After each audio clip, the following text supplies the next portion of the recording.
Hi friends, welcome back to Nisha cooking channel. ಇವತ್ತು ನೋಡ್ರಿ ನಾನು ಒಳ್ಳೆ ಸೂಪರ್ ಆದಂಥ ಸೈಡ್ ಡಿಶನ್ನು ನಿಮಗೆ ತೋರಿಸ್ತಾ ಇದ್ದೀನಿ. ಬೆಂಡೆಕಾಯಿ ಡ್ರೈ ಫ್ರೈ ಮಾಡೋದು ಹೇಗೆ ಅಂತ ನೋಡ್ಕೊಳ್ರಿ. ವಿಡಿಯೋ ರೆಸಿಪಿ ಇಷ್ಟ ಆದರೆ ನಿಶಾ ಕುಕಿಂಗ್ ಚಾನಲ್ಗೆ ಸಬ್ಸ್ಕ್ರೈಬ್ ಮಾಡ್ಕೊಳ್ರಿ.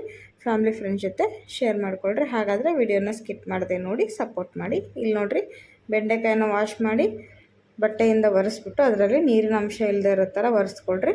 ಈ ಥರ ಸ್ವಲ್ಪ ದಪ್ಪಗೆ ಕಟ್ ಮಾಡಿಕೊಡ್ರಿ. ಕಟ್ ಮಾಡ್ಕೊಂಡ್ಬಿಟ್ಟು ಇವಾಗ ಇದನ್ನು ನಾವು ಹುರ್ಕೊಂಬರಬೇಕು. ಈ ಥರ ಕಟ್ ಮಾಡೋದ್ರಿಂದ ಅದರಲ್ಲಿರುವಂಥ ಬೀಜಗಳು ಹೊರಗೆ ಬರೋದಿಲ್ಲ. ಆಮೇಲೆ ಪಲ್ಯ ಚೆನ್ನಾಗಿ ಬರುತ್ತೆ. ನಾವು ಸಣ್ಣಗೆ ಕಟ್ ಮಾಡ್ಕೊಂಡ್ಬಿಟ್ರೆ ಅದು ಬೀಜ ಎಲ್ಲ ಹೊರಗಡೆ ಬಂದು ಪಲ್ಯ ಚೆನ್ನಾಗಿ ಬರಲ್ಲ ಅಷ್ಟೊಂದು ಫ್ರೈ. ಇವಾಗ ಇದನ್ನು ತವಾ ಬಿಸಿ ಮಾಡಿಬಿಟ್ಟು ಬೆಂಡೆಕಾಯಿನ ಫಸ್ಟು ಫ್ರೈ ಮಾಡ್ಕೋಬೇಕು.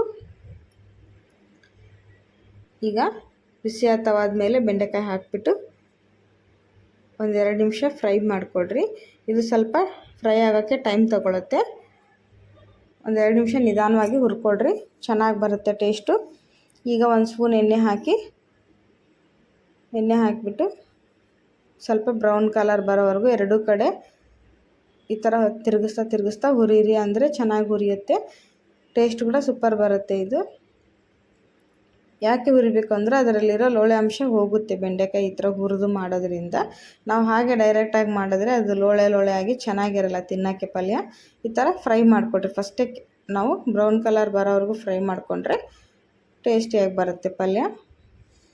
ಡ್ರೈ ಫ್ರೈ ಮಾಡೋದಕ್ಕೆ ಚೆನ್ನಾಗಿರುತ್ತೆ. ಈಗ ನೋಡಿರಿ, ಎಲ್ಲ ಬೆಂಡೆಕಾಯಿಗಳನ್ನು ಹುರಿಯಿರಿ. ಸ್ವಲ್ಪ ನಿಧಾನವಾಗಿ ಹುರ್ಕೊಡ್ರಿ, ಚೆನ್ನಾಗಿ ಬರುತ್ತೆ.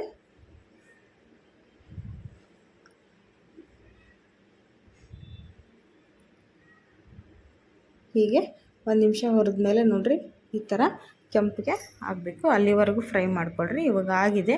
ಇದನ್ನು ಒಂದು ಪ್ಲೇಟಿಗೆ ತೆಗೆದುಬಿಟ್ಟು ಎತ್ತಿಡೋಣ. ಇಲ್ಲಿ ಪಲ್ಯಗೆ ಏನೇನು ಮಾಡಬೇಕು, ಹೇಗೆ ಅಂತ ನೋಡಿಕೊಡ್ರಿ. ಇಲ್ಲಿ 1 ಗಡ್ಡೆ ಬೆಳ್ಳುಳ್ಳಿನ ಸಿಪ್ಪೆ ಸುಲಿದು ಈ ಥರ ಜಜ್ಜಿ ತೊಗೊಳ್ರಿ. 1 ಉಳ್ಳಾಗಡ್ಡಿ ತೊಗೊಂಡಿದ್ವಿ, ಅದನ್ನು ಈ ಥರ ಕಟ್ ಮಾಡ್ಕೊಳ್ರಿ. 1 ಟೊಮೆಟೊನ ತೊಗೊಂಡು ಕಟ್ ಮಾಡಿ ತೊಗೊಳ್ರಿ. ಒಗ್ಗರಣೆಗೆ ಸ್ವಲ್ಪ ಕರಿಬೇವು ತೊಗೊಳ್ಳಿ. ಇಲ್ಲಿ ಕಡಾಯಿ ಬಿಸಿ ಆದಮೇಲೆ ಅದಕ್ಕೆ 2 ಸ್ಪೂನಷ್ಟು ಎಣ್ಣೆ ಹಾಕಿ, ಇದು ಡ್ರೈ ಫ್ರೈ ಅಲ್ವಾ, ಹಾಗಾಗಿ ಸ್ವಲ್ಪ ಎಣ್ಣೆ ಜಾಸ್ತಿ ಹಾಕ್ಕೊಳ್ರಿ, ಚೆನ್ನಾಗಿರುತ್ತೆ. ಈಗ ಎಣ್ಣೆ ಬಿಸಿ ಆಗಲಿ. ನಾವಿಲ್ಲಿ ಒಗ್ಗರಣೆಗೆ 1-2 ಹಸಿಮೆಣಸಿನ್ಕಾಯಿ ಸಹಿತ ಕಟ್ ಮಾಡಿ ತೊಗೊಂಡಿದ್ದೀನಿ. ಈಗ ಎಣ್ಣೆ ಕಾದಿದೆ. ಇದಕ್ಕೆ ಸಾಸಿವೆ ಹಾಕಿ ಅರ್ಧ ಸ್ಪೂನಷ್ಟು ಜೀರಿಗೆ ಹಾಕಿ, ಜೀರಿಗೆ ಸಾಸಿವೆ ಚೆನ್ನಾಗಿ ಸಿಡಿಲಿ. ಆವಾಗ ಒಗ್ಗರಣೆ ಚೆನ್ನಾಗಿರುತ್ತೆ. ಅದೆರಡು ಚೆನ್ನಾಗಿ ಫ್ರೈ ಆದ್ರೇ ಒಗ್ಗರಣೆ ಸ್ಮೆಲ್ಲು ಸೂಪರಾಗಿ ಬರುತ್ತೆ. ಈಗ 2 ಫ್ರೈ ಆಗಿದೆ. ಇದಕ್ಕೆ ಕಟ್ ಮಾಡಿ ತೊಗೊಂಡಂಥ ಹಸಿಮೆಣಸಿನ್ಕಾಯಿ ಮತ್ತು ಉಳ್ಳಾಗಡ್ಡಿನ ಹಾಕಿ ಚೆನ್ನಾಗಿ ಫ್ರೈ ಮಾಡಿಕೊಡ್ರಿ. ಅವು ಕೂಡ ಕೆಂಪಿಗೆ ಫ್ರೈ ಆಗಬೇಕು. ಉಳ್ಳಾಗಡ್ಡಿ ಫ್ರೈ ಆದರೆ ಟೇಸ್ಟು ಚೆನ್ನಾಗಿರುತ್ತೆ. ಸ್ವಲ್ಪ ಕರಿಬೇವು ಸೊಪ್ಪು ಹಾಕಿ 1 ನಿಮಿಷ ಹೀಗೆ ಫ್ರೈ ಮಾಡಿ. ಫ್ರೈ ಆದಮೇಲೆ ಇದಕ್ಕೆ ನಾವು ಜಜ್ಜಿ ತೊಗೊಂಡಂಥ ಬೆಳ್ಳುಳ್ಳಿ ಮತ್ತು ಟೊಮ್ಯಾಟೋನ ಸಹಿತ ಆ್ಯಡ್ ಮಾಡಿಕೊಡ್ರಿ. ಮಿಕ್ಸ್ ಮಾಡಿ ಚೆನ್ನಾಗಿ ಇದನ್ನು ಸಹಿತ ಫ್ರೈ ಮಾಡಿಕೊಡ್ರಿ 1 ನಿಮಿಷ.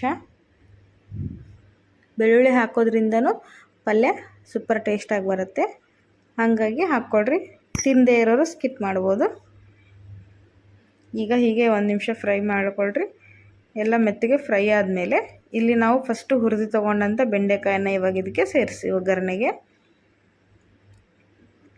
ಈಗ ನೋಡಿರಿ, ಬೆಂಡೆಕಾಯಿನ ಒಗ್ಗರಣೆ ಜೊತೆ ಈ ಥರ ಫ್ರೈ ಮಾಡ್ತಾ 1 ನಿಮಿಷ ಮಿಕ್ಸ್ ಮಾಡ್ತಾ ಫ್ರೈ ಮಾಡಿಕೊಡ್ರಿ.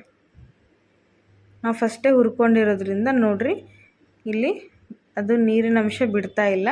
ಆಮೇಲೆ ಅದು ಪಲ್ಯ ಡ್ರೈ ಆಗಿ ಉದುರಾಗಿ ಬರುತ್ತೆ. ಇಲ್ಲಾಂದರೆ ಅದು ನೀರಿನ ಅಂಶ ಬಿಟ್ಕೊಂಡ್ಬಿಟ್ಟು ಲೋಳೆ ಆಗಿಬಿಡುತ್ತೆ ಪಲ್ಯ. ಹಾಗಾಗಿ ಫಸ್ಟೇ ನಾವು ಫ್ರೈ ಮಾಡ್ಕೋಬೇಕು. ಇದಕ್ಕೆ ಇವಾಗ ಅರ್ಧ ಸ್ಪೂನಷ್ಟು ಅರಿಶಿನ ಪುಡಿ ಹಾಕ್ತಾಯಿದ್ದೀನಿ. ಆಮೇಲೆ ಇದಕ್ಕೆ ಪಲ್ಯಕ್ಕೆ ಬೇಕಾಗಷ್ಟು ಉಪ್ಪು ಹಾಕಿ ರುಚಿಗೆ ಹಾಕಿ ಚೆನ್ನಾಗಿ ಮಿಕ್ಸ್ ಮಾಡಿರಿ. ಇವಾಗ ಉಪ್ಪು ಹಾಕಿದ್ವಲ್ಲ, ಮತ್ತು ಬೇಗ ಫ್ರೈ ಆಗುತ್ತೆ ಪಲ್ಯ. ಹೀಗೆ ಮಿಕ್ಸ್ ಮಾಡ್ತಾ ಮತ್ತೆ ಫ್ರೈ ಮಾಡಿಕೊಡ್ರಿ. ಈಗ ಉಪ್ಪು ಮತ್ತು ಅರಿಶಿನ ಪುಡಿ ಹಾಗೆ 1 ನಿಮಿಷ ಫ್ರೈ ಆಗಲಿ. ಆಮೇಲೆ ಇದಕ್ಕೆ 1 ಸ್ಪೂನಷ್ಟು ಖಾರದ ಪುಡಿ ಹಾಕ್ತಾಯಿದ್ದೀನಿ. ನಿಮಗೆ ಸ್ಪೈಸಿ ಎಷ್ಟು ಬೇಕೋ ಅಷ್ಟು ನೀವು ಹಾಕ್ಬೋದು. ಮತ್ತು ಇಲ್ಲಿ 1 ಸ್ಪೂನಷ್ಟು ಧನಿಯಾ ಪುಡಿ ಮತ್ತು 1 ಸ್ಪೂನಷ್ಟು ಗರಂ ಮಸಾಲನ ಹಾಕ್ತಾಯಿದ್ದೀನಿ. ಖಾರದ ಪುಡಿ ಮತ್ತು ಗರಂ ಮಸಾಲ ಧನಿಯಾ ಪುಡಿ ಹಾಕಿದ ಮೇಲೆ ಮತ್ತು ನೀವು ಎಲ್ಲ ಅದು ಮಸಾಲೆ ಕೋಟ್ ಆಗೋ ಥರ ಚೆನ್ನಾಗಿ ಮಿಕ್ಸ್ ಮಾಡ್ತಾ ಫ್ರೈ ಮಾಡಿಕೊಡ್ರಿ, ಇಲ್ಲಾಂದರೆ ತಳ ಹಿಡಿಯುತ್ತೆ ಪಲ್ಯ. ಅದಕ್ಕೆ ಸ್ವಲ್ಪ ಎಣ್ಣೆ ನೀವು ಜಾಸ್ತಿ ಹಾಕ್ಕೊಂಡ್ರೆ ಚೆನ್ನಾಗಿ ಬರುತ್ತೆ. ಇದು ಡ್ರೈ ಫ್ರೈ ಆಗಿರೋದ್ರಿಂದ ನೀರು ಹಾಕೋ ಅವಶ್ಯಕತೆ ಇಲ್ಲ, ನೀವು ಹಾಕೋಕ್ಕೆ ಹೋಗ್ಬಿಡಿ, ಅದರಲ್ಲೇ ಬೆಂದಿರುತ್ತೆ. ಬೆಂಡೆಕಾಯಿ ಚೆನ್ನಾಗಿ ಅದರಲ್ಲೇ ಬೆಂದಿರುತ್ತೆ. ಈಗ ನೋಡಿರಿ ಸರಿಯಾಗಿ 1 ನಿಮಿಷ ಫ್ರೈ ಆಗಿದೆ. ಲಾಸ್ಟಲ್ಲಿ ಸ್ವಲ್ಪ ಕೊತ್ತಂಬರಿ ಸೊಪ್ಪು ಹಾಕಿದ್ದೀನಿ. ಹಾಕಿ ಮತ್ತೆ 1 ನಿಮಿಷ ಫ್ರೈ ಮಾಡಿಬಿಟ್ರೆ ಬೆಂಡೆಕಾಯಿ ಡ್ರೈ ಫ್ರೈ ಪಲ್ಯ ರೆಡಿಯಾಗಿದೆ ಫ್ರೆಂಡ್ಸ್. ರೈಸ್ ಜೊತೆ ಚಪಾತಿ ಜೊತೆ ನೀವು ಸೈಡ್ ಡಿಶ್ ಆಗಿ ಯೂಸ್ ಮಾಡ್ಬೋದು. ಇಷ್ಟ ಆದರೆ ಲೈಕ್ಸ್ ಆ್ಯಂಡ್ ಶೇರ್ ಮಾಡಿರಿ, ಫ್ಯಾಮಿಲಿ ಫ್ರೆಂಡ್ಸ್ ಜೊತೆ ಶೇರ್ ಮಾಡ್ಕೊಳ್ರಿ. ಬಾಯ್.